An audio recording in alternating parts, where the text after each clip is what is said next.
Hi, everyone. Welcome. And happy Friday. It's Friday. Wow. And but welcome and thank you for hanging out with us today. As you can see, we have Don Daniels here. And so we're going to dive into some wonderful topics here. And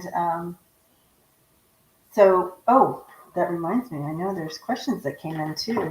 But anyways, so as everybody's popping in, because they're getting the alerts now,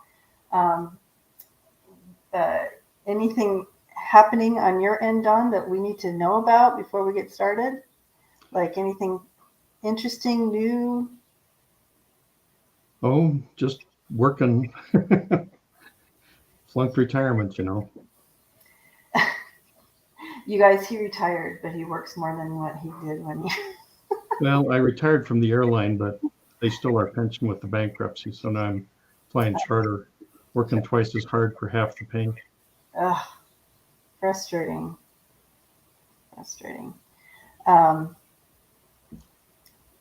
So I'm pulling up the questions here. So we have them here in the background.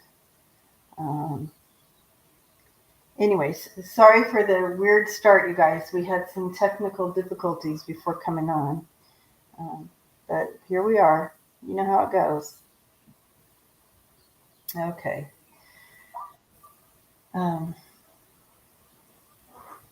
Okay, so I do have some questions here.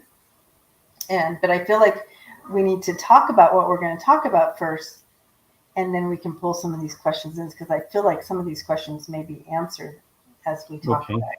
Did you get the outline I sent you? I absolutely do. I have it right here. Great. And so I thought today the major topic would be living life in a fifth dimensional way. Yeah. There's a lot of confusion about third dimension, fifth dimension, what it means. I don't claim to have all the answers, but I've got some insight. I'll be happy to throw my 2 cents in here and there. But yeah, I mean, what is it to live in the fifth dimension? How do we get there? How do we know if we are there? How do there's so many things to that. If knowing everybody here in family that's in the chat and watching, obviously we have a desire and we are on that path of living in that fifth dimensional. And all I can say about it is it's not an easy path. It doesn't always feel good, guys, to get in, to live in the fifth, to get there. I think most of us bounce back and forth between the two, depending on the environment we're in at the moment. And the object is to shift as much as we can towards the fifth dimension and make that progressively a larger and larger percentage. Yes. And just being aware of it, I think, is part of the battle there. If you're aware and you have this desire to come from that space and that from that fifth dimensional space, and you're in a third dimensional situation, it's part of the battle. If you're aware and you can kind of maneuver yourself back in, I think that's helpful too. Yep, we're going to give people some tools to recognize and hopefully shift their thinking gradually. Awesome. So everybody get your pencils and paper. There will be homework. Oh, homework, guys, homework. We were hoping to have Tashina join us. Yes, I was just going to say that. Couldn't make it. She's the expert on fifth dimensional living. That's where she comes from. And I just have to say, yes. So Tashina was going to be with us, but she was called to Sedona, right, to work. So she wasn't able to come on. But I did get a chance, you guys, to talk to her. And I'm telling you, just by in our little time together, just speaking to each other on the phone, it, immediately, she didn't, her the vibration of what she lives at, she did not come down to meet me in my little vibrational place. She brought me up into hers. And I'm telling you, I was like this the whole time. And just in that movement and that space. And it just, it was very familiar to me of when I've communicated with angels and had, messages from angels come in. It was very familiar to that whole vibrational level of Tashina brought I just had a little conversation with her, and talking about coming on here. And so, she's the real deal. Hopefully in the future we'll get her every time I visit, whether it's a paradigm shift. Literally, Dawn, and I'm telling you, we didn't even talk about, we just talked about coming on here. And it was, I had a shift in my, and so amazing, you guys, amazing. So we hopefully we will get to have her on here, but I do have a link that here for her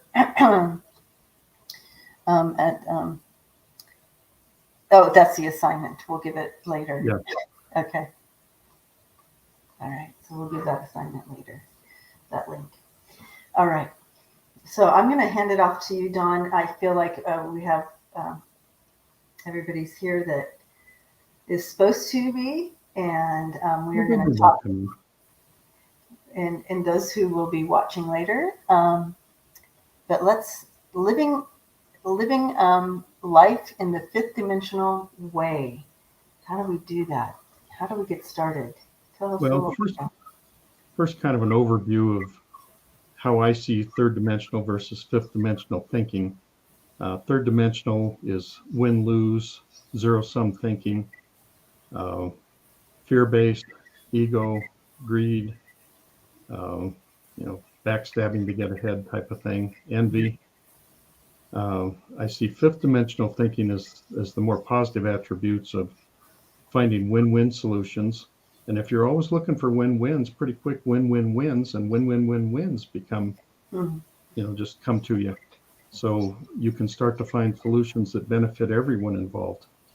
Love and oneness based, altruistic, learn from each other and celebrate each other's successes. One of our Rosicrucian principles is that it's okay to advance yourself, preferably by lifting everyone else up with you, at the very least, not disadvantaging anyone else in the process. So if you can live your life in a way where you try to never disadvantage anyone else, it takes a little practice, but many years ago I got into that mindset, and it's really a beautiful way to live. Make it a habit, right? Make it a habit, yeah. A way of life. Now, I love what you said about fear-based. You guys take a look at that in your lives. What fears are holding you down in that three-dimensional? Because everything about our lives, all the narratives that are forced at us through the TV, through what we listen to, and everything that we've been raised on has been fear-based. And so as we come to our own and try to come into our alignment and into consciousness and all that, we start releasing some of these fears. We start seeing them for what they are. Take a check and see what fears may be left that are holding you down in that third dimension. Well, most religions, most political systems are fear-based. The psychologists and psychological manipulators, the psyops type people, know that fear motivates better than positive. Right. And so they use fear to try and motivate people to vote one way or another, or to you go to church, if you don't follow our particular teachings, you're going to go to some hot place, whatever. And hot place. If people are like, Arizona, we're going to Arizona. You, I'm not even sure that place really exists. I think your big life review in the sky, where you go over your life, you create your own purgatory, and you've got to go over those lessons, figure them out before you move into the next phase and start planning your next life. But I think, if you live life properly here, that big life review is not going to be that bad. But if you're one of those evil, manipulative type persons, that big life review is not going to be real pleasant. And some people feel that we are currently in hell, and that we are. Oh my gosh, Deb says it's 100 degrees in Arizona. So conforming to human laws it's placed for fear. Yeah. All of it. And PTSD. Yes, that keeps you in that fear and the panic and that abuse. I've learned to recognize when people are trying to manipulate through fear. I can see it, and I just shut it off. I won't go there. If that's the way they're trying to motivate me to do something, sorry, I'm going somewhere else. Yeah. Walk right on out. It's a red flag. But let's give an example of some of this that maybe people can relate to. Suppose you work at a business, a company, whatever, and for job security, you're the only one who knows how to do a particular function. Let's say you run the mailroom in the shipping department, and you're the only one that knows how it operates, and you won't teach anybody else because you figure, if I'm the only one that can do it, my job's safe. They can't fire me. And then a better job comes along and you want to move. What's going to happen? Well, within the company, right. They're not going to move you because there's nobody to replace you. If, on the other hand, you are constantly working to train your replacements, you're teaching other people everything you know about that particular job. When that better position in the company opens up, that you're seen as somebody who's good at teaching others and mentoring and stuff. They move you into that next one.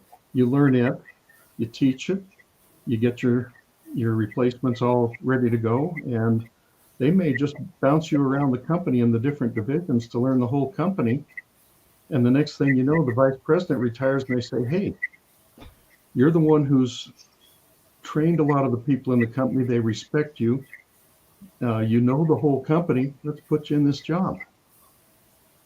So the original plan of being the only one who knows how to do this, run the mailroom or whatever, for job security, may not work out the best in the end. By helping lift others up, you lift yourself up. That's a beautiful metaphor, perfect metaphor for that. I can see it very clearly. So fear can keep you boxed in. Yeah.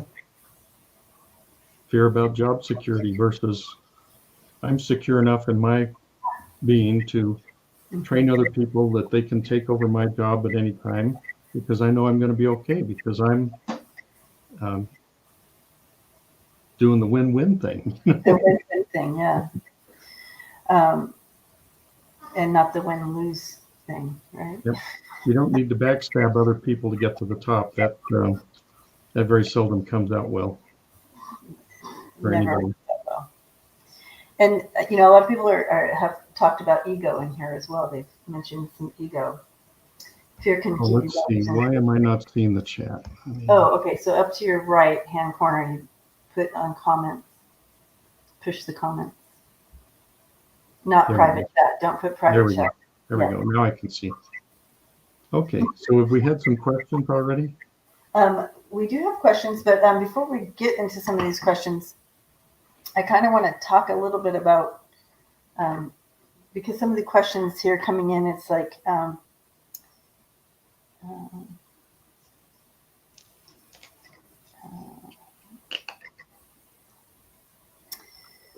Um, yeah, they're kind of a little bit different, kind of outside of what we're talking about. So, yeah. The ones that came in on my thing here, they're just more universal questions.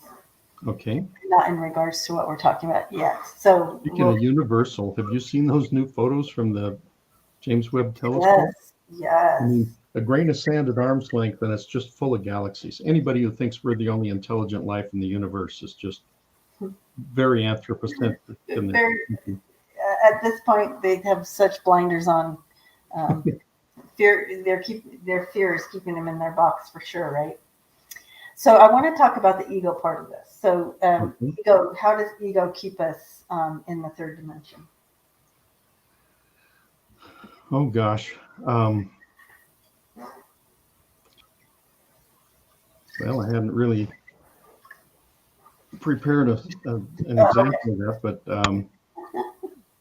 basically, if you're letting your ego control you, you're always striving to satisfy it. You need to be recognized as the best or whatever, versus the proper. I mean, we need ego. I disagree with Eckhart Tolle that you need to kill the ego. I don't think you need to do that, but we need to keep it in its place. It's very good if you give it jobs to do, if you give it tasks. Tell your ego, remind me, I've got this appointment at 3:00 with Debbie, and make sure the headset works. You never know until you're actually here to know. So then when it reminds you, oh yeah, you've got this appointment at 3:00 with Debbie, I'm there. The ego is satisfied. It did its job. It's happy, and it did not control your life to the point where you are disadvantaging others to satisfy yourself. And I also see how ego could really connect into fear-based things. Oh yeah. Yeah. So both those things, and then greed and envy go along with that as well. Mm-hmm. Yeah. So those are all three-dimensional things that are three-dimensional, and that this solid right here 3D stuff. So let's talk about five-dimensional thinking. We want to go from 3D to 5D right now. So let's get this done. So how do we know that we're in the fifth dimension? Well, you're finding solutions that benefit all sides of the issue. You're recognizing everyone as being created by the same spark of consciousness from the same creator. In that way, we're all one. You may have different physical bodies here at the moment. You may be soul fragments of the higher source, but you're all awake and aware and conscious in the same way, sparked by the same seed of consciousness from the same creator. So if we start to see each other as fundamentally one with different life experiences, then we can start with our what we have in common, and then explore the differences for what we can learn from them. When I was flying international with the airline all over the world, I've been to 6 of the 7 continents. People everywhere are people. They're if you treat them with dignity and respect, they'll go out of their way to help a traveler or a visitor. I've had great experiences, and I really enjoyed soaking up all the different cultures and what I could learn from them. There's Buddhist temples and stuff all over the world, and they all have very positive attributes. When I was in the Middle East, in Kuwait and Dubai, the people were very gracious that we dealt with. course, those were the ones that were in the hotel and restaurant and service sector mostly. So their focus is on taking care of the customers. But, I never had a bad experience. I walked around Shanghai at 1 a.m. and never had a problem. You just act like you own the town, not like you're, scared of somebody jumping out of every alley. And as long as you don't put out the energy of fear, it doesn't come back to you. What gets to a point that I wanted to make is that we're in an increasingly thought-responsive universe, or paradigm here on this planet. And what we think manifests itself much more rapidly than it used to. So it's important to be careful what you think. One example was Mother Teresa was asked to participate in a anti-war rally or parade, and she said no. And they were like, well, why would you refuse to participate in such a worthwhile cause? And she said, when you give a march for peace, I'll lead it. But the cosmic, what we call it the cosmic consciousness, some people would call it the mind of God or whatever, does not understand the qualifiers. So if we have a war on drugs, the cosmic only hears war and drugs and says, I don't know why, but that's what they're asking for, so I'll manifest it for them. Right. Careful what you think. Always try and put it in the positive. We are, instead of mothers against drunk driving, it should be mothers for responsible driving. Always put out what you want to manifest. Don't expect the qualifier to change the thing around. It doesn't work that way in the higher dimensions. So check what you're putting out there. The concept of mothers against drunk driving, that's okay, but that's not what we want. We want to put out mothers for, exactly. So that's a great example of shifting just our words and understanding that. It's a subtle difference, but it's hugely important. If you're always afraid of being attacked or being abducted or whatever, that's the energy you're putting out. Don't go there. Put out the energy that I'm safe. I would love to meet the extraterrestrials who are here for the benefit of humanity and the planet. As long as they're positive, I'm all for meeting them. And I don't even worry about the lesser ones, because if I'm putting out that higher vibration, they can't enter my space. Right. They're not a problem. And that's what's going to happen with the third dimensional people that can't lift themselves up as the planet lifts up. Right. They're going to come to a point where they just can't even enter our space anymore. We may be existing on the same planet, but we'll be in a different octave, and they just can't even affect us. And I like that. You just shifting your thought process on away from focusing on the lower energies and bringing fear in there as well, possibly, and shifting it towards the higher vibration and focusing on that. And that way, that helps you stay out of that third dimensional thinking. I also like what you talked about, us versus them type of mindset. And that when you talk about traveling around the world, it takes that piece out. It's not us against them. It's not us and who are they.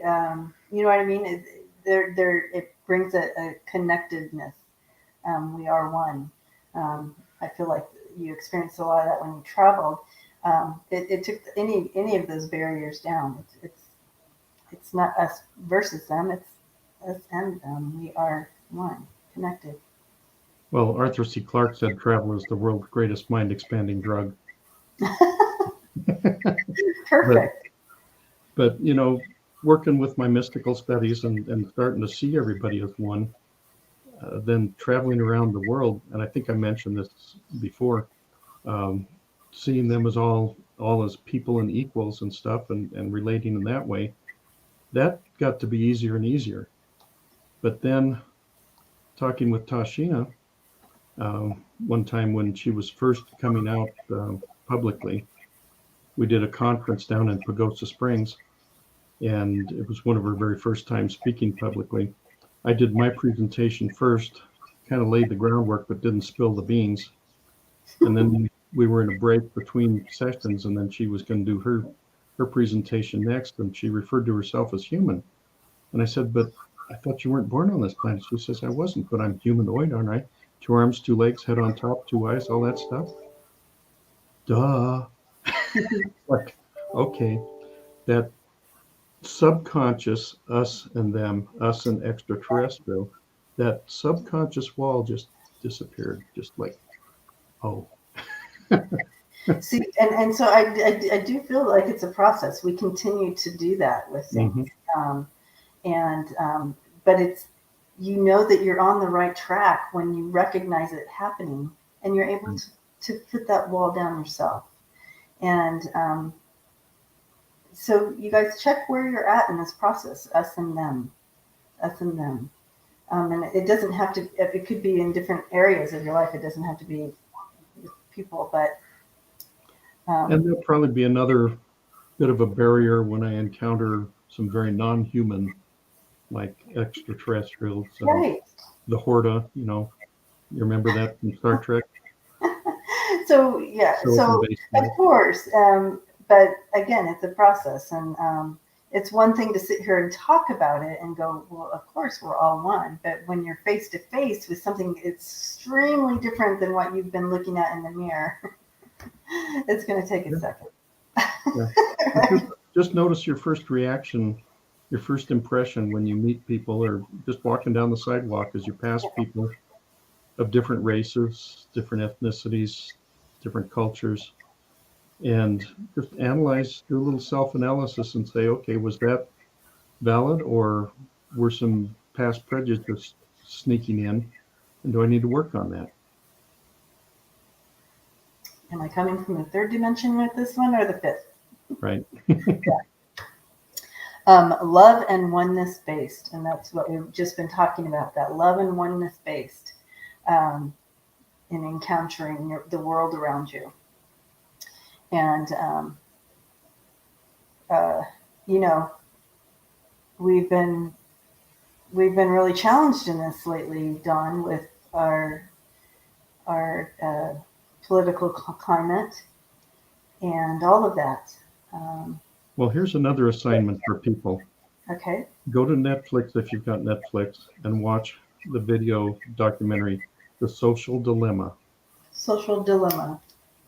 It talks about the way Facebook and Twitter and all of those, the algorithms, if you show a little tendency to the left or a little tendency to the right, they'll pull you stronger and stronger in that direction to try and keep you engaged. They'll get you progressively more and more radical concepts. They've done experiments where they set up a new account and just searched a little bit on some of the more conservative sites, and within a few days they had them into the very radical supremacist militia type sites. So this pulls people to the edges, and there's not that much middle left anymore in this country. It's very sad.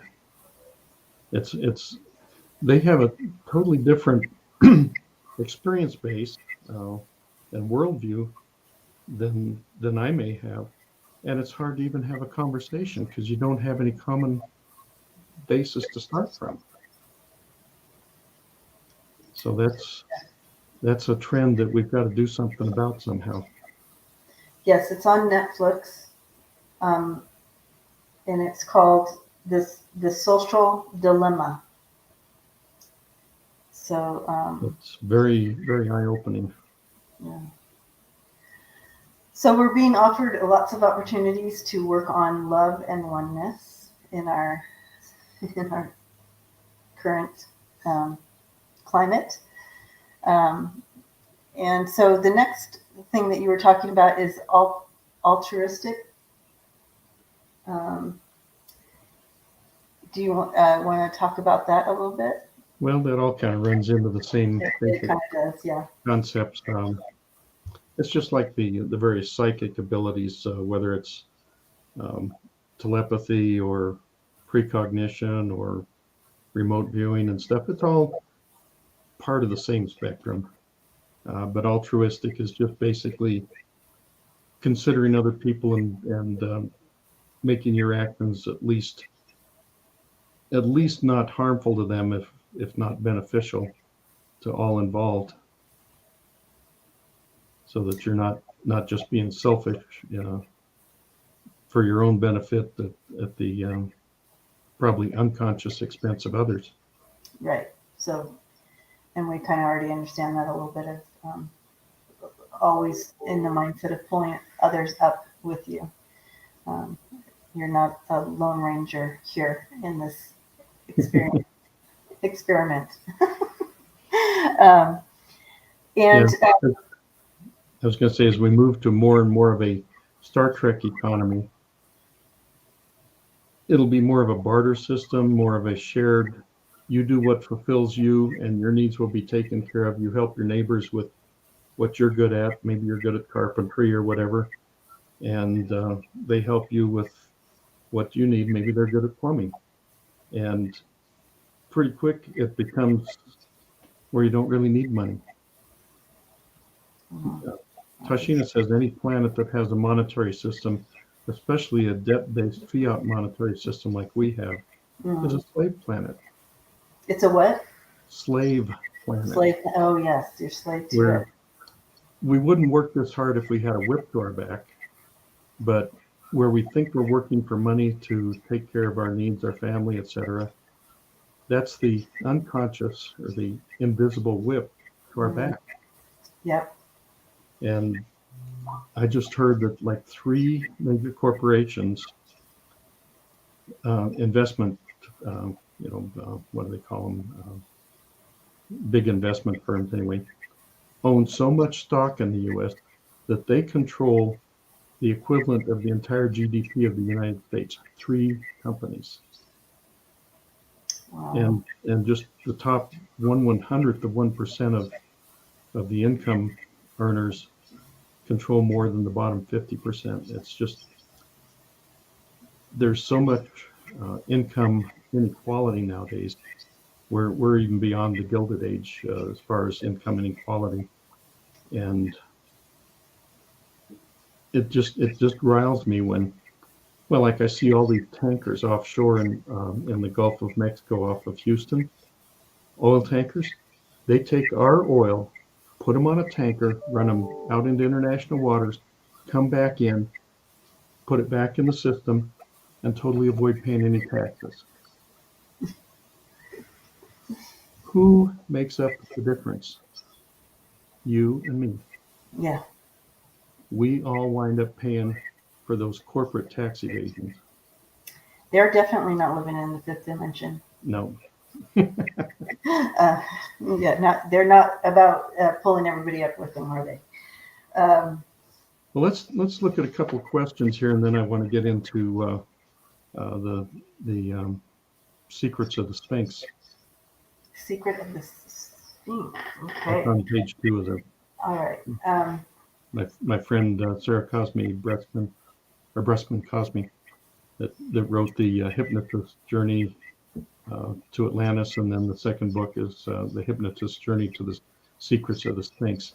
And there's some really enlightening stuff, especially in that second book. Okay. All right. But what have we got for questions here so far? Okay. Tracy. Hi, Tracy. Tracy's asking you how ETs align and work with the divine. Well, just like us, there's a spectrum. There's some that are not so nice, and they're still in 3rd dimension. Probably the majority of them are 5th dimension and beyond. Higher fifth dimension is reported to be pretty much non-physical, more energy form. Tashina talks about source. She says she only takes orders from the angels and source. That's her name for it. So I think the vast majority of them are very, very well aligned. They connect directly, which that brings up another point I want to talk about. But well, basically the brain is like a hard drive on your computer. It's an emergency storage system. You can go out to the internet and access information on how to do just about anything. If you need to do a particular repair on your car or on your computer, you can go find a YouTube that'll show you how to do it. It's all out there. Now, same thing with the brain and the cosmic consciousness or the Akashic records or whatever. You can access it, bring it down, use it, and then you can either store it or let it go and access it again later. But Tashina says you don't really need to store it. If you're in touch, you can just access it anytime you want. It's like the Matrix. I need to download for how to fly this particular helicopter. Yes. And we have been taught that everything happens in here, that all the thoughts and stuff are chemical reactions and relations between the stored information in the neurons, and we need to study everything and pack it all in here so we can put it together and access it to do whatever job we need to do. But if you're in touch with the cosmic consciousness, it just works a little differently. I used to do some computer programming, and when I'd get stuck, I'd just hop on my bicycle and take a 5-mile loop around down the trail, down the river and back. And that motion-based meditation, by the time I got home, I had the answer every time. Wow.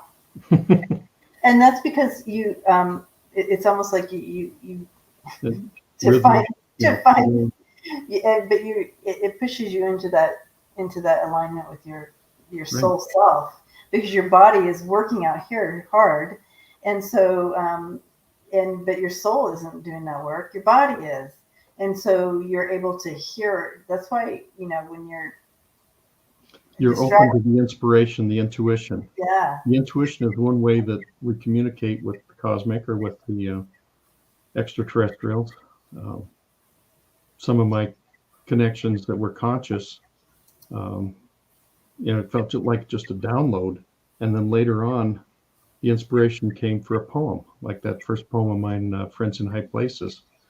When I got the trigger, that poem just came flooding in almost faster than I could write it down.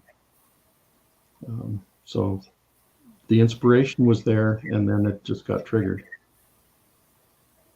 Yeah. But I suppose to wrap up her question, how do they align with the cosmic, with the higher dimensions? What was I going to say here? They're connected to the same source of consciousness that we are. They just maybe have culturally learned to let the ebb and flow happen more easily for them. For us, it's kind of culturally shut down. You hear voices in your head? Yeah. Oh, we have this nice insane asylum to put you in.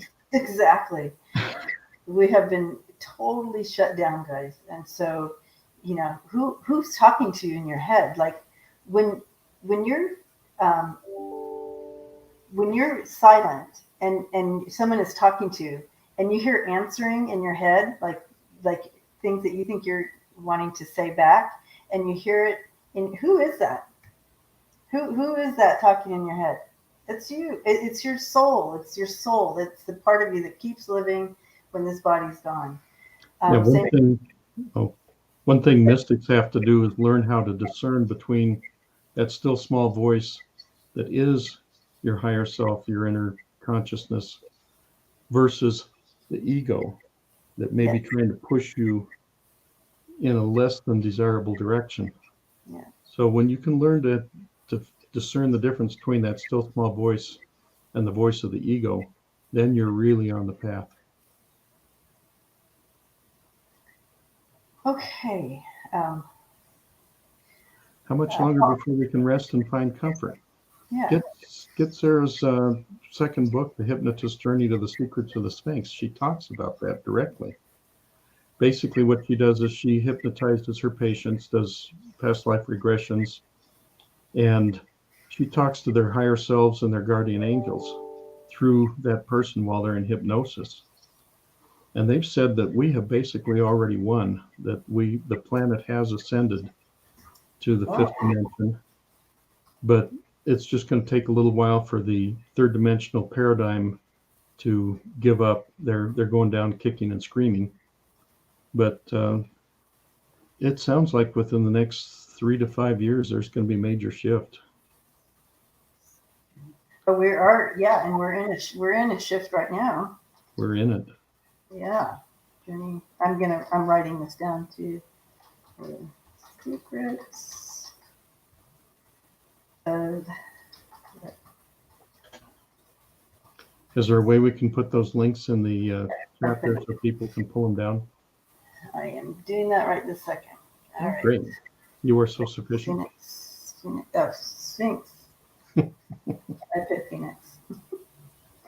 But yeah, it sounds like within the next 3 to 5, definitely within the next 10 years, was the information she was getting, that we will see major shifts, that it will become much, much easier to live in the higher dimensions without so much resistance. Uh-oh. It wouldn't let me put it in. Hold on. I just wrote that whole thing and it wouldn't let me put it in. Yeah, Tony says the slave societies existed for thousands of years. Yep. Okay. All right. So here's another question coming in here. Here we go. I'm gonna get this down. Somebody used the C word there. I'm not sure exactly what they were referring to. How does an attorney work in the fifth dimension when the attorney has ethical obligations and legal system set up on the third dimension? Winner, loser. Oh, good question. Well, I'm not sure that they have to work in a totally win-lose paradigm. That they can work towards the benefit of their client and the benefit of society. I mean, they're ethically obligated to represent their client, but they can also work with the client to come up with the best overall solution for everybody. Maybe they find some community service as opposed to jail time or something, so that everybody benefits.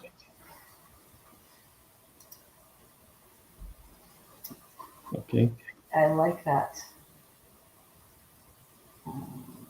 And I'm almost finished with that book. I've got about 20 pages to go, but in the second half, she really got into asking her patients' higher self about where we are and what our immediate future is going to be, and it was quite interesting.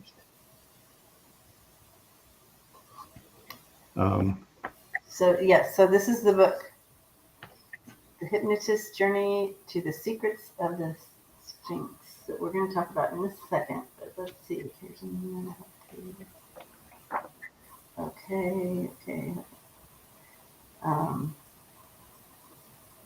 Here we go. Are the pyramids, and speaking of the Sphinx, are the pyramids and the Sphinx tied together physically?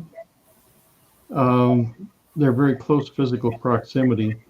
She talks about something that we've also heard for a while, that there's a library, if you will, underneath the Sphinx. And they may have actually found the entrance. The Egyptian Department of Antiquities kind of shut down exploration there, and they've made some find that they're not telling us about yet. But apparently there's a library within the Sphinx, and there's tunnels from there to other dimensions, actually. Mm. I did a reading on it a long time ago, and I don't remember it. I don't remember the outcome of it, but I do know that there was something that was like what you're saying, but I don't remember anything about it. Yeah, I'm not with what you're saying. They were saying that it was actually going to physically, part of it was going to physically come up above the ground sometime in the very near future and reveal the secrets of the Sphinx to us. They said right now we're not quite ready for it. There's people who would misuse it, but as we evolve a little more, that we will gain access to this ancient wisdom and knowledge and connection with the universe. Wow. Because it can be very powerful, but it can be misused. That's the shift that we're in. We're trying to get there. We're on our way. We're on the right path. We're just not quite there yet. Okay, well.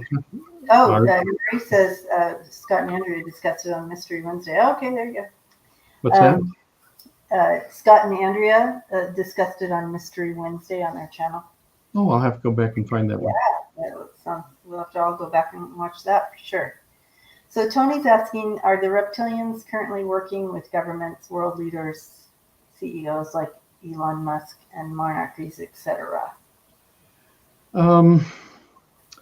Tashina tells me that they've pretty well cleaned them up. That the grays have been removed, the abduction era is over.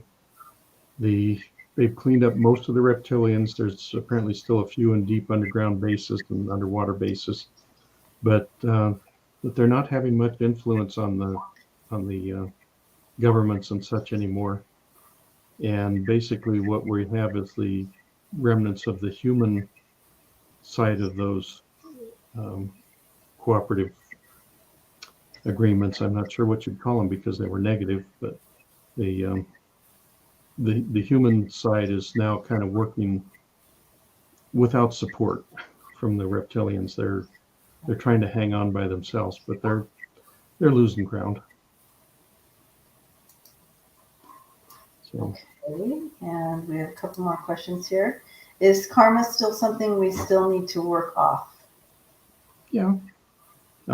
Also, all the lessons that we're supposed to learn in this university called Earth.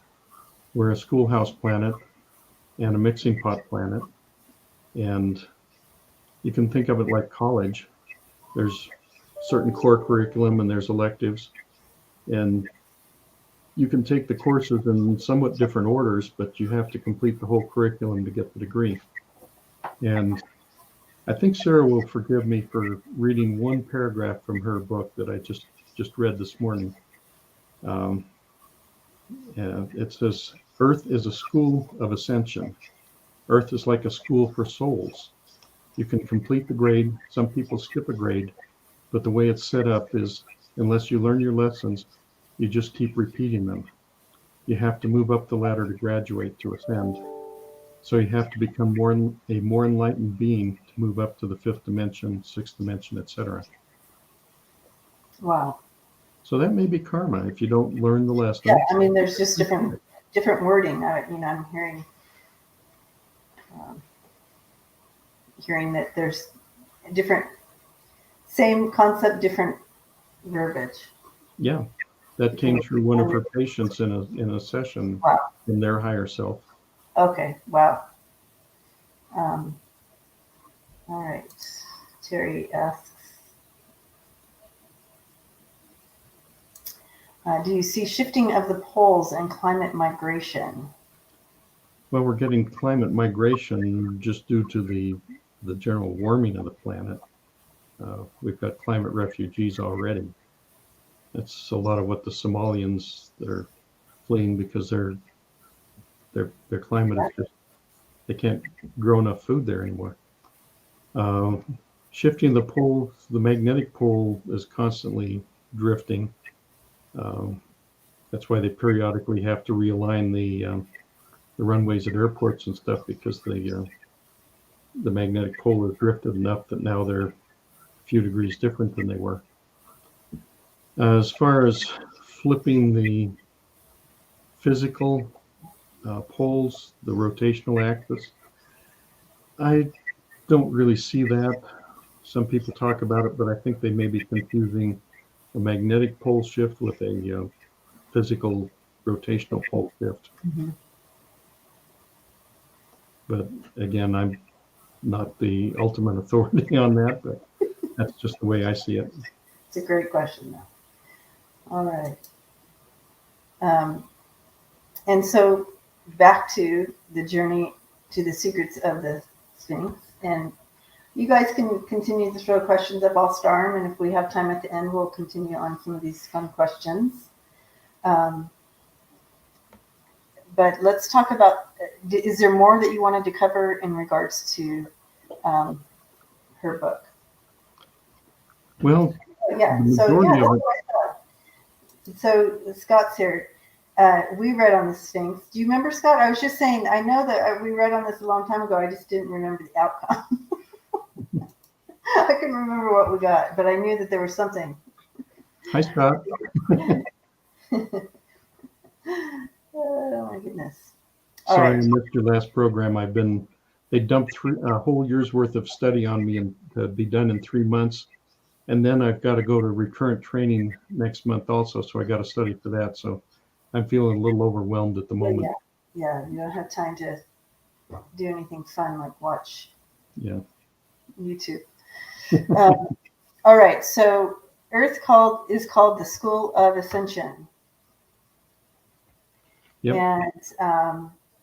And she's learning that through her her clients that come in and they do the hypnosis. She's getting all this stories and feedback from them. Mm-hmm. Okay. And so if we want to learn more about this, it would be in this book, correct? And you talked about the ladder. We're on a ladder. I'm tired. Her first one on Atlantis talked about how we came to this planet, how the original settlers came here and set up the colonies that became Atlantis and Lemuria and some of the others, and kind of the origins of us, at least this time around. I think we've been through probably several cycles. And the ancient Vedic text, the Hemanas, or they talked about, in the ancient Vedic text, they talked about flying fields and explosions, warfare that sounds a lot like an atomic explosion. We may have blown ourselves back into the Stone Age several times in our development. Oh. And of course, you guys, let's not start over. Let's all get on the same path here. Let's get it right this time. Let's get it right. And they say that the extraterrestrials will not allow us to use nuclear weapons in anger. They seem to have allowed a few tests, but they won't allow a nuclear war. This planet is too precious. We're one of the most biodiverse planets around. We're like a botanical garden. They brought in different types of plants and animals from all over the galaxy, and they're not going to allow it to get destroyed because we're stupid. Thank goodness. I still don't want to tempt fate with that. No, but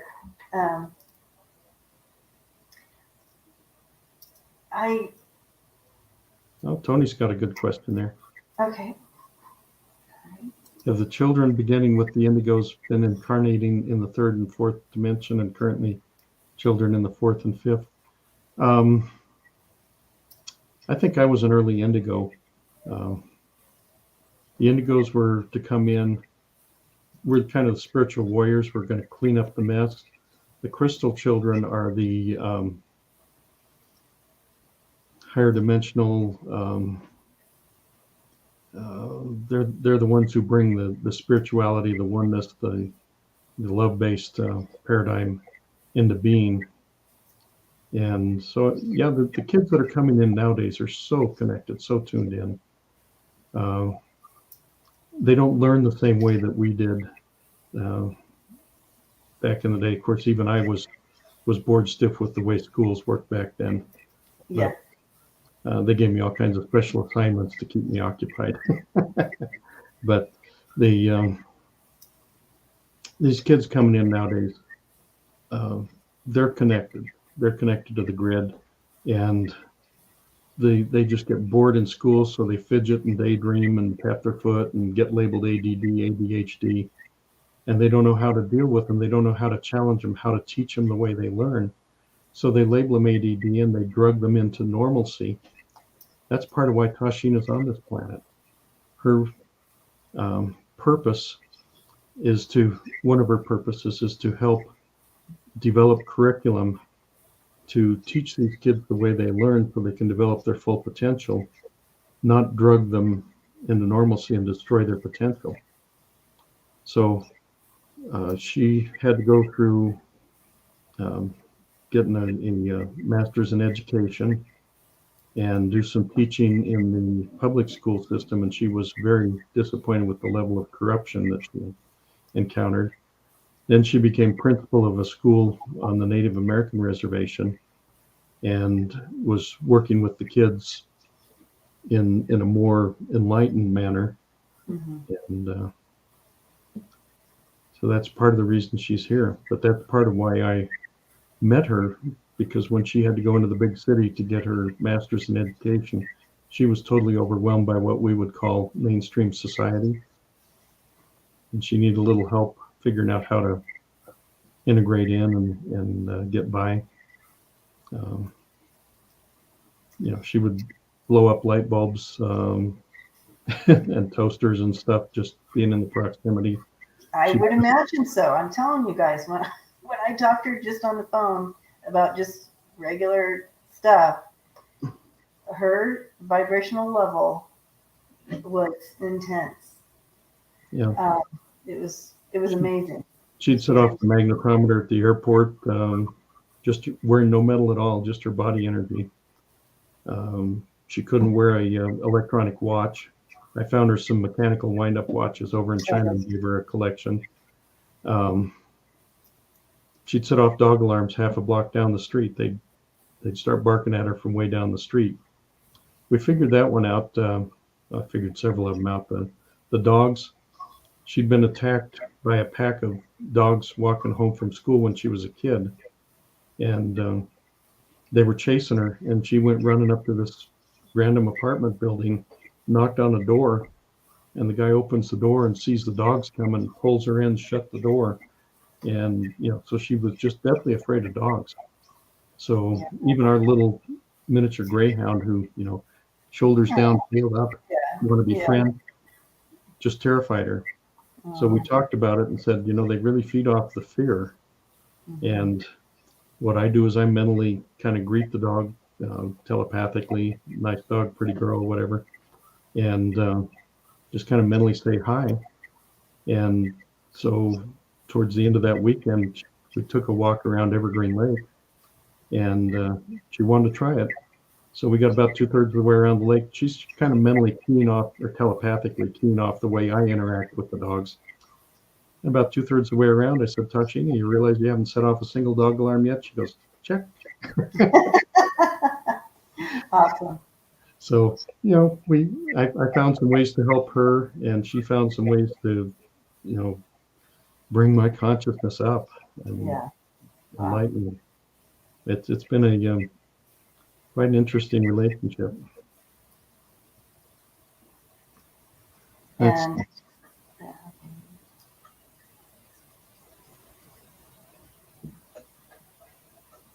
okay, so Beth is asking, why didn't they stop the Hiroshima and Nagasaki bombings? I don't know. My intuition is saying that maybe we needed a lesson, that those weren't big enough to totally destroy things, but they would maybe hopefully teach us that maybe we shouldn't go there. We shouldn't play those games. But the nuclear explosions rip the fabric of space and time in ways that we don't even understand. They affect other dimensions. And do we really have a right to harm other dimensions around us? It's, there's some serious ethical questions with that. My grandfather actually worked on the Chicago part of the Manhattan Project. He was a physical chemist at the University of Wisconsin in Madison. They pulled him into that project, the Chicago part of the Manhattan Project, where they built the reactor under the stadium. Mm-hmm. And they were getting all the data and then sending that to Los Alamos for the uncontrolled chain reaction, the bomb. And my dad, when he was 17, got special permission to go in the Navy. He went through pharmacist mate training, and he was in San Diego waiting to get on the ship to ship out. They were planning the land invasion of Japan and figuring it was probably going to cost about 1 million U.S. soldiers. Mm. And that's when they dropped the bomb and ended the war. Although there's some speculation that the war really ended before that and we dropped the bomb anyway, which I don't know. But anyway, after it was all over and Grandpa could talk a little bit, he said, by developing the bomb, we may have saved our sons, but I'm not sure what we've done for our grandsons. Right. So, son. But apparently they have disabled. We had a test. We learned about this in the Disclosure Project. One of our witnesses talked about they were launching a nuclear weapon to the moon, and it was going to explode on the surface of the moon, supposedly for scientific research. Mm. Well, really what it was meant to do was to show the Russians that we can reach that far. And then the plan was to put nuclear batteries on the moon so that if we had an exchange here and they got our nukes in the silos, we could launch from the moon and get those launched before they could get something from the Earth to the moon to knock them out. And so they could send those in to stir the ashes. Oh, my goodness. Yeah, we need to get to a little higher paradigm of thinking about those things. Yes. That just reminds me of what we were talking about when we first started. Yeah. It's like, wait, that is so 3D. Hi, yeah. Aiden. Welcome. Well, if we can shift it to 5D and figure out a way to agree to eliminate nuclear weapons from the planet, but then the flip side of that is, if they don't have those, then is there going to be more barbaric trench warfare? We gotta figure out a way to eliminate warfare and find other solutions to our differences. We are so over. Really, there are not that many differences. We got to figure out how to find our commonalities. We are so over war. I had a question that came in, but I lost it.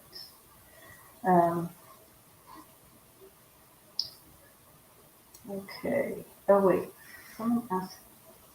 Where did it go? Did Scott ever get back and say what he found the other day, or do we have to go look at this video? I think he said that it was he and I that did that, and that was a long time ago. And I don't remember the outcome to that.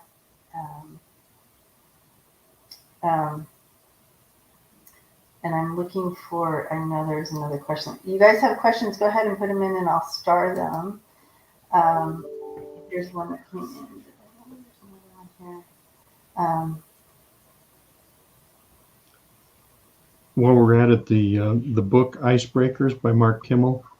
Oh yes, I have that. Is designed to illustrate third dimensional thinking versus fifth dimensional thinking. He walks us through a whole series of scenarios and events and how you approach them from a fifth dimensional way. And he's working with I think it was a detective that was still kind of stuck in the third dimensional thinking. And you can see side by side the differences in the way that they approach the same situation. It's a very good illustration. So he's talking about the icebreakers, the book Icebreakers, Living at a Higher Consciousness Changes Everything by Mark Kimmel. So that is a recommendation right there. And it does. Just step into it. Just like we were talking at the beginning. So if you missed the beginning, go back to, after we're done, go back to the beginning and listen, because we talked a lot about the differences between the third and fifth dimension. How do you know that you're living in the fifth dimension? I do like, I feel like both Donna and I feel like right now we're going kind of back and forth, in and out, but we're learning and growing. So that's good. Tony's coming up with all kinds of good questions here. Parents and grandparents out there, recognize the wisdom, innovation, and compassion of our children and grandchildren. Don't discount when they speak of their past lives and relatives who have passed. Correct. There are many cases now, documented cases, where like a kid would be talking about a life in a town in Ireland or something, and could name streets and businesses and people. And so then they would go take a trip and explore, and oh yeah, that's Joe's Bake Shop, and that's, and they'd research the history of the people that he was talking about and stuff, and it fits. I mean, these people are definitely remembering past lives on a conscious level. Wow. And with past life regression, you can get to them in a hypnotic state, but some people have the ability to just tap into that on a much more conscious level. And by the way, when I did past life regressions, you're not unconscious. You feel quite awake. It's kind of like that borderline hypnagogic state as you're just going to sleep, but you're still fully conscious and you remember what you're thinking.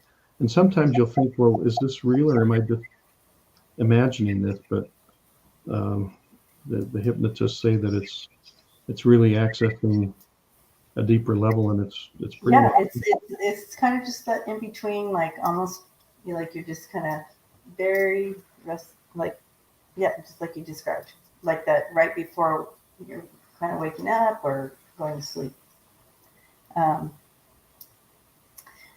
Okay. Hilda's asking, are there ETs helping our government, working with the Pentagon, president, etc.? well, Valiant Thor was one back in the 50s that tried to get us on the right path. And have you guys heard of him, Valiant Thor? I think we talked about him last time, right? Yeah. Craig Campobasso wrote a book about it, Dr. Frank Stranges wrote the book about Valiant Thor. Craig Campobasso did a short movie. It was designed to sell the full-length feature movie, and so far it hasn't gone anywhere. But talking about Valiant Thor landing near Washington, D.C., being taken to the Pentagon, meeting with Eisenhower, offering technology to clean up our planet, the pollution and stuff, but he would not allow it to be weaponized. And the military guys coming out of World War II, they wanted to have the technology to make the weapons to be the biggest, baddest gorilla on the planet. And Valiant Thor wasn't going to go there. And so they wound up making agreements with the Greys and some of the less ethical groups for technology they could weaponize. Unfortunately, they went the wrong path. Mm-hmm. But if we had, can you imagine if we had free energy, 0 point, clean, non-polluting, pull it out of the air, Tesla style, no longer needed fossil fuels? Can you imagine the paradigm shift that would have on the whole planet? Because most of our wars are over energy or water or other resources, but it's if we eliminate energy from the paradigm there, there's a whole lot less to fight about. If we just use that one concept of raising each other up together, sharing the success with it. So Icebreaker. So Icebreakers it was written by Mark Kimmel with a K. Mark Kimmel. Yeah. And we have some great questions coming in here. Oh, not that one. Sorry, not that one. This one. Here we go.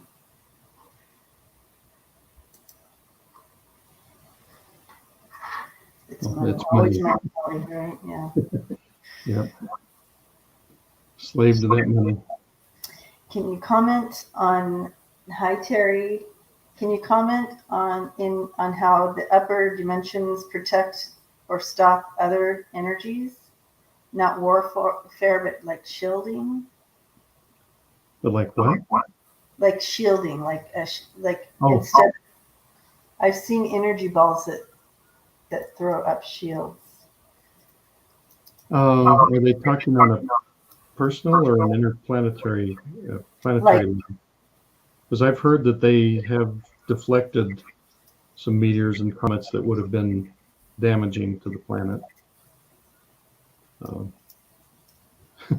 So Terry, you're talking about interdimensional, right? Almost knocked that over. Sure. So what she's visualizing is these energy balls being and then blocking things from happening. I feel like that's what you're saying, Terry, right? Well, the guardian angels have ways of protecting us. That may be one of them. You can mentally build your own protective bubble around yourself. If you feel you're being bombarded with negative energies, you can just mentally build a bubble around yourself. I coat it with a kind of an iridescent. It looks like the titanium artwork that's got the iridescent colors, but it's millions of teeny tiny corner reflectors, so that whatever's being beamed at you is reflected directly back to where it came from. Create a feedback loop and blow up their equipment. That'll stop them for a minute. Yeah. Okay. What is the best way to upgrade our DNA? Consciousness. Raise your consciousness, and earthing, going out, being in contact with the earth, barefoot in the grass. So you're kind of earthing. I like that, earthing. Yeah. It can do a whole lot of good for you on a number of levels. It helps reduce inflammation. You get rid of those free radicals. It balances you electrically. It's good for you. Tony says President Eisenhower's granddaughter Laura is doing extensive work bringing awareness to ETs in the Galactic Federation. I've met Laura at several conferences. She's like the fast-talking FedEx salesman. You're just exhausted after listening to her because she's just going a mile a minute and just really talking so fast. I followed her at one conference and I said, okay, everybody, inhale, pause, exhale. We need to slow down a little after that last presentation. Just needed to recenter a little. And I don't think we didn't. The best way to upgrade our DNA, did we talk about that already? Basically, I've seen some books that offered some specifics, but I think primarily it's just raising your consciousness and getting your system in balance, like with earthing and better foods, not the junk foods and all the sugars or artificial sweeteners and stuff. But that's hard. Yeah, I'm not. I have a hard time going full vegetarian. I'm more of a meat as a garnish type, like Chinese food with a little meat on it or something. I'm not a big steak and potatoes person. But, okay. but When will we, okay, sorry. Go ahead. I was going to say, if you can eliminate the junk food, the highly processed stuff, and go more with the less processed foods and stuff, you'll be better off. When Easier will said than fusion be on the done. market as power? Well, that's one of the main reasons that they've been keeping the UFO paradigm quiet, because they don't run around the universe burning jet fuel. So that their energy and propulsion systems would eliminate the fossil fuel paradigm. And the people that control the fossil fuel paradigm are still making billions of dollars. So you don't want that to happen. But I think it's going to happen relatively soon. It may be part of this shift that's happening in the next 3 to 5 years. If we don't do it on our own, we're gonna have a tower moment, a global tower moment. You might be better at figuring out when by throwing a couple of cards. But yeah, when will fusion be on the market as power?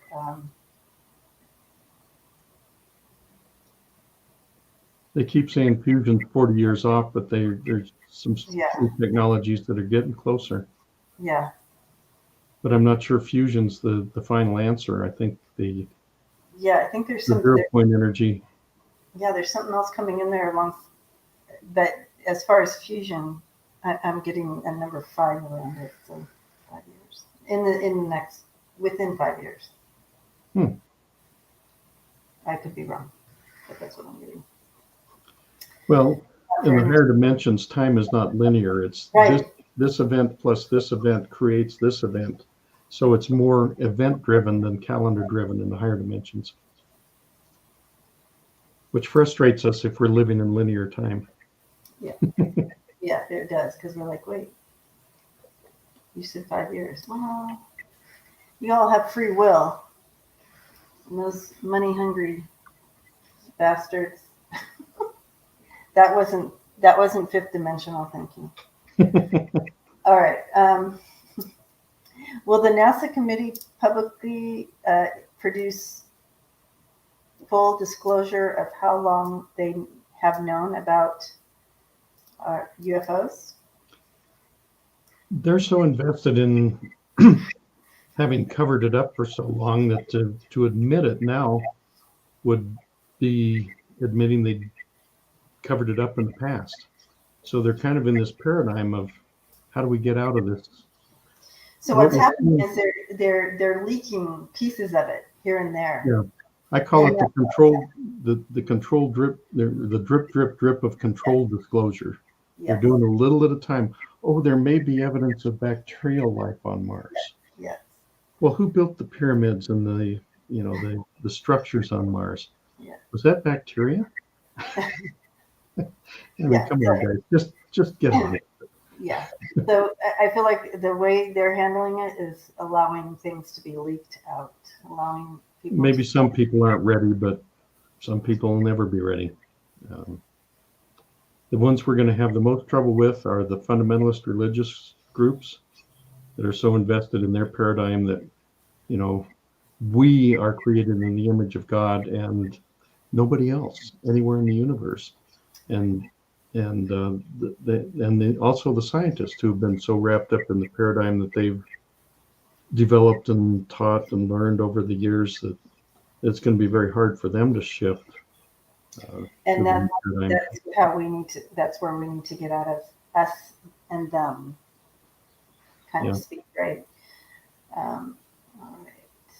So how are we supposed to address our star family? How is the best way? What should we call them? Well, Tashina prefers star cousin or star sister, star brother. Star brothers and sisters, star cousins, star family. Okay. So there you have it, guys. Not ETs, not UFOs, star family, star sister, star brother. Well, she says we are biologically related. We are their descendants. We're descendants of colonists from various civilizations around the galaxy put here to mix, intermingle, develop the best characteristics of all, learn to get along. And they check up on us because we're their long lost cousins. They keep track of us. Long lost challenge cousins. Yeah. Right. So thank you for putting hearts, and let me see that, Dawn.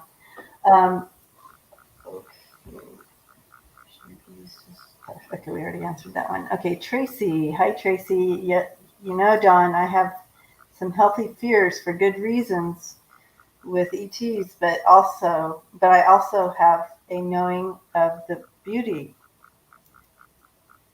of most ETs that are here. So how do we address some of our fears? Shift them to the positive.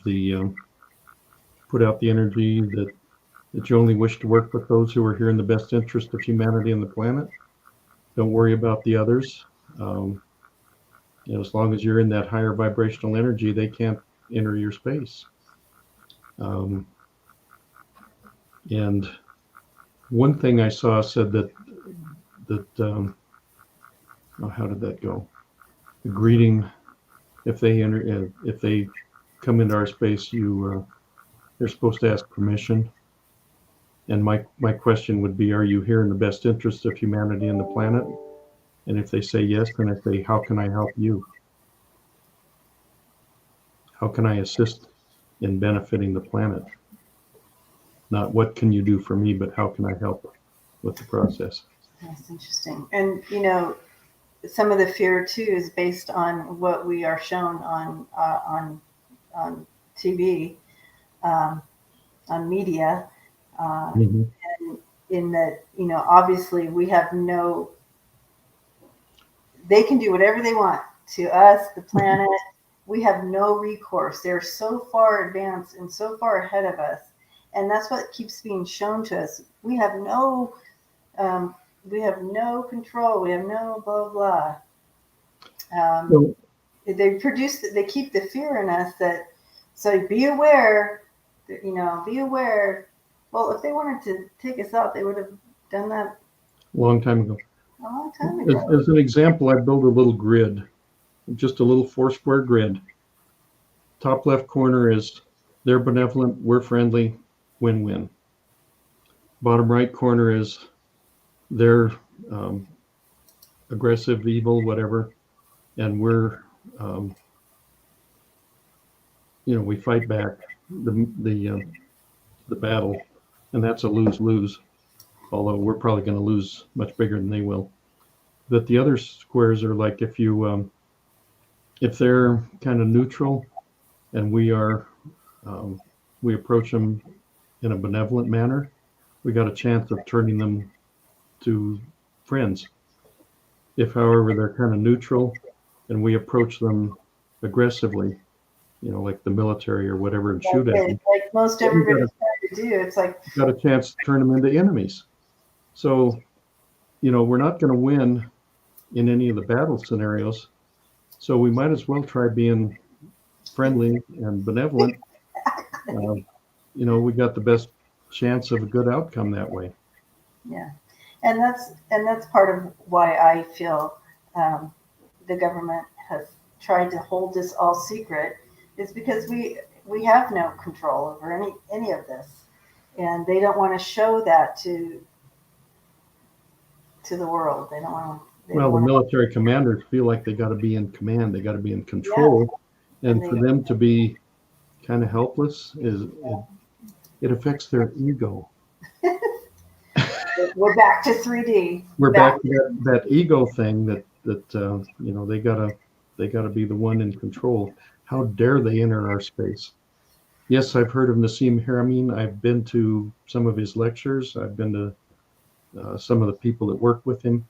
I took my son to the first time he came to Boulder, and my son says, "Who's that?" When he was kind of getting set up, I said, "Well, that's Nassim Haramein. He's the speaker tonight." And he says, I said, I just showed you the flyer, and he goes, "No, I know him." And then he starts putting all these formulas up on the board where he says that each atom has a teeny tiny black hole in the middle, and that's the gravity of that is what holds things together. And the equations they have for energy, mass, etc., they all require a correction factor, a constant, to make them work. Well, Nassim's formulas, based on the teeny tiny microscopic black hole in the center of each atom, just works with no correction factor.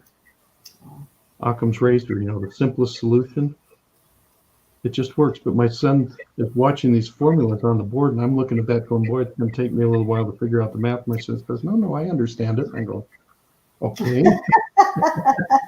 You've been going to night school, haven't you? He goes, I don't know.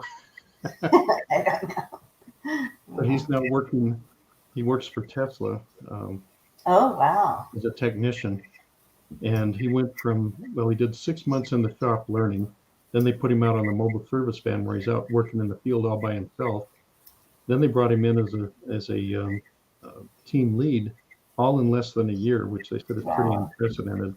When he did his interview, they really got down in the weeds on electrical theory. And my son's going, man, this is a really tough interview. And when he got through, the guy goes, well, you know more about this than most of my guys out there. So, Wow. He was just testing the depth of his knowledge. Now he's working with the high energy engineer on some deal to rearrange a alternator, turn it into a generator, and supposedly they can kind of create a free energy generator. He's building his second one. The first one, the magnets shifted on him, so he's got to rebuild it, but using the super powerful permanent magnets and stuff. Do aliens call us aliens? And Scott answered and said, they created us, so we're brothers of the cosmos, not alien. And they don't like that term. It's kind of derogatory. Mm-hmm. Extraterrestrial, okay, they come from somewhere off planet, okay, that's kind of okay, but they prefer star cousin, star brother, star sister. So I've been trying to purge the word alien from my vocabulary. Yeah. So I want to share the screen here really quick. Oops, that's not what I want. Share. Sonja's talking about rapid DNA evolution. Oh. Meditation would be an extension of the consciousness concept. To meditate, you can focus on, in meditation, you can focus on your physical body. One of our Rosicrucian exercises, you start at your toes and work your way up through the entire body. Focus on each part, and if there's a part that's, you've got a stiff joint or whatever, you can focus a little more on that, and you can have physical effects on it. You can do the same thing with your consciousness. You can meditate on these higher consciousness concepts, these fifth dimensional thinking, and that in itself can rewire the brain and the DNA. Mm-hmm. Yeah, Scott says that's what they told me, not alien. Not to say alien, yeah. Okay, so I'm going to share the screen here really quick. Star people, yeah, that's another. And this is a poem that you wrote, Don. Yeah, we were doing a little poetry workshop, and I had to whip this up in about 15 minutes. And so I don't know if they can see it on their screen. It kind of depends on whether they're looking at it on a phone or on a 50-inch monitor. But the poem is called Peace. And by the way, this is enshrined in Yoko Ono's Peace Tower. I think it's in Iceland. Mm. She was asking for submissions to be permanently enshrined in this Peace Tower that she developed. And I sent it to her, and she accepted it, and it's in there. Oh, wow. That's very cool intel. So I got to be careful to not let the ego get involved here. But the poem is and it's also in his book, guys. It's in my book. It's entitled Peace. Peace is much more than the absence of war. Indeed, peace involves letting your spirit soar. Others may march to a different beat, but they all walk with the same kind of feet. Peace is simply seeing all humanity as one. In this way, life is so much more fun. To know that we are all quite the same makes meeting each other a very nice game. Peace is selflessly helping each other, just as if they were our brother. Peoples from all around the universe can all relate to this simple verse. If we are truly of an open mind, it is amazing the friends we will find. Then we can learn from our differences and build bridges instead of fences. Wow. And so that is very fifth dimensional thinking or living Mm-hmm. in a poem. That's awesome.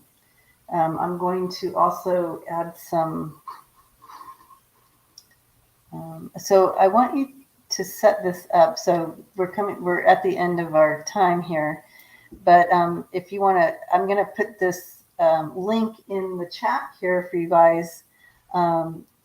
This week's assignment, if you can give us our assignment. Okay, the assignment, since Tashina wasn't able to be here, is to listen to her interview with me from, 6 or 7 years ago when she was up at Standing Rock. And she was up there with the water protectors and actually running a school for the kids that were up there protesting the pipeline and trying to protect the water is the more fifth dimensional way of thinking about it. But we had a talk about that and the fifth dimensional concepts involved with Standing Rock. And were you able to get the link up there? It's kind of a long link. Getting it now, I'm having a hard time collecting it. If you can throw it in the chat that people can cut and paste. So there's the link.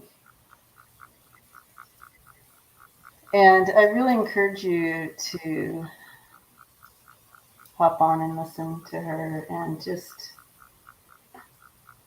if anything, just enjoy the level of vibration that she brings into the conversation. Now, you may notice in this one, the name is Itasha. Itasha's her legal name. Tashina is her spiritual name. She's been trying to shift me over to using Tashina, so I do that now. But on this particular link, it was up Itasha. Okay, and then we have, oops. I hear a frog. I know, me too. I don't know where that's coming from, but here we go. Here is the link to your website, Becoming a Cosmic Citizen. So this is Dawn's website, you guys. You need that. And then the last one would be Tashina's website, WindstarGalacticHealing.com. Okay, so we have the Holistic Hypnosis Store and the Apteria referral as well. Do you want? Oh, you can throw those up too. Okay, so but here's Tashina's. We'll put her link up. Copy. And here's my, there we go. Yeah, lots of background noises. Sorry, guys. I tried to use the headphones, but they weren't working today. So yeah, the headphones weren't working. We would have, so it would have been interesting. Okay, we have. So there's Tashina's WindstarGalacticHealing.com. And if you dig in the website there, you'll see a picture with her. She had just come back through the portal, and beside her is her family from the higher dimension, from Arcturus. Well, Arcturian, one of their star systems. It's not the star Arcturus anymore, but her family is peering through the portal saying goodbye to her, and you can kind of make out the faces. Yeah, check it out, you guys. It's kind of calming. Somebody's feeding off your energy there. So here's the so if you want to tell everybody about this. Okay. Aptera is a very unique concept vehicle that I've got one on pre-order. They're a reservation. They're still in the beta test phase. They're hoping to have their first production vehicles out by the end of the year. It's hyper efficient, three-wheeler that drives like a car, fully enclosed, and it's solar powered. With the full solar option, which I got, you get about 40 miles of driving range per day just from the sun, because it's so light and so efficient. And you can get up to 1,000-mile range. I thought that was a little bit overkill. I went with 600-mile range. And if you use my link, you get 30% off your deposit, your reservation fee. And I get a discount off of my vehicle. But that's a significant discount, 30%. Well, the reservation fee is only $100, so it's $30 off. Oh, okay. And even that's fully refundable. Yeah, Aspie says she wants one, but yeah, the price point. The base model is $25,000. You can go up to about $45,000 or so if you go fully loaded and big battery and everything. But then you've got your electric vehicle tax rebates and stuff. State of Colorado, I think, is $4,500. Always like, what? Federal, hopefully, they're hoping to get it into the federal program. They got e-bikes, or the e-bikes and scooters. You can get a federal rebate or tax rebate on that. And on the four-wheel vehicles, you can get a tax rebate. But this thing somehow falls in the gap in the middle, and we're working with the legislators to try and get it covered, to get that. I think it's $10,000, $11,000 federal tax rebate for an electric vehicle. Oh, okay. So there's a lot of little. So there's a possibility if you just need a city car, and the base model would be adequate for you, $25,000. You could get about half of that off in tax rebate. Wow. So you get a nice vehicle for about $12,000. So it's about as affordable as any vehicle, and it's easy on the planet because you almost never have to plug it in. Wow, that's awesome. Yeah. So anyway, I'm really excited. I'm on the short list for beta tester for winter driving next year. Bring it out to Colorado, and a fully instrumented gamma test level vehicle with cameras and slip sensors and all kinds of stuff all over it. Take it up to Georgetown Lake and race with the ice racers, and drive it up over Loveland Pass and see if the wheels fill up with snow, and just really give it a serious workout on winter driving. Yeah, and you're in the perfect place to figure that out. Help them find any weaknesses and fix them. Mm-hmm. Since the motors are in the wheels, they can meter the power to all three wheels individually, so you got full-time traction control. Oh, wow. Yeah, so it's really... Okay, really, so I also put up the holistic hypnotist.com store. What is that? That's Sarah Breskman Cosme, and her books, Hypnotist, Journey to Atlantis and to the Secrets of the Sphinx. Oh, okay. So that was that book. Okay. Yeah. So there's that one. All right. Okay. And David Still, you wanted to... David Still is an Australian, and he wrote a couple of books, well, a trilogy series actually, about how these kids, he takes it from the perspective of a high school teacher and her students, and how they are waking up and changing the paradigm. The first one is It's Our Earth 2, TOO, The Awakening. And then the second one, It's Our Earth 2, The Gathering. And just amazing books as far as the shift in paradigm, the shift in thinking. Mm-hmm.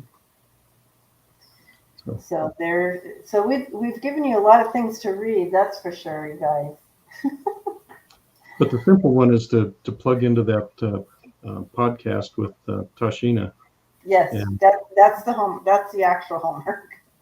That's the actual homework. The others optional extra study, extra credit projects. Tony has one more question here, and then we're gonna go because I'm going live soon.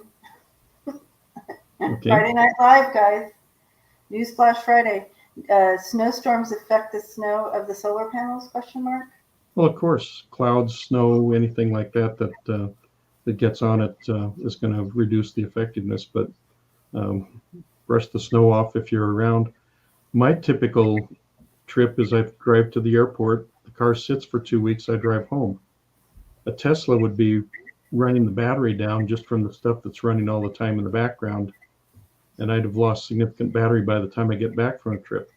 With the Aptera, I can drive it to the airport, arrive almost totally empty, come back 2 weeks later, and even if there have been some cloudy days or whatever, I'm almost totally full by the time I get home just from sitting in the sun. Oh, wow. Okay, that's awesome. Okay, so in wrapping this up, our hope for you guys is that at least this opens up a conversation. Learn more, research more on as we maneuver more in the fifth dimension, as we recognize our third dimension and how it's keeping us enslaved here, boxed, and how to do some more research.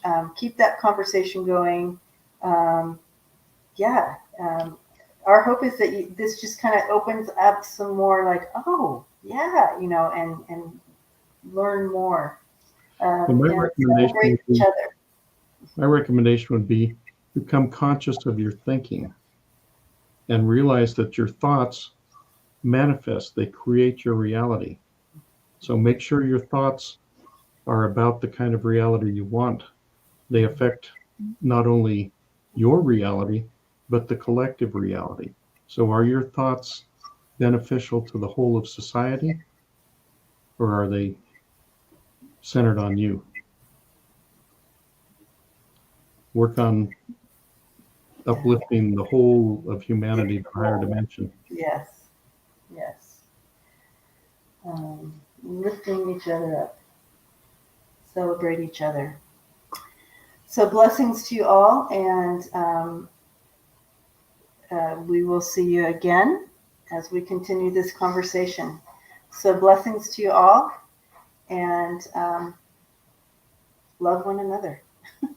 Yeah, we can talk about the, Tony says, will there be a follow-up once we do our homework?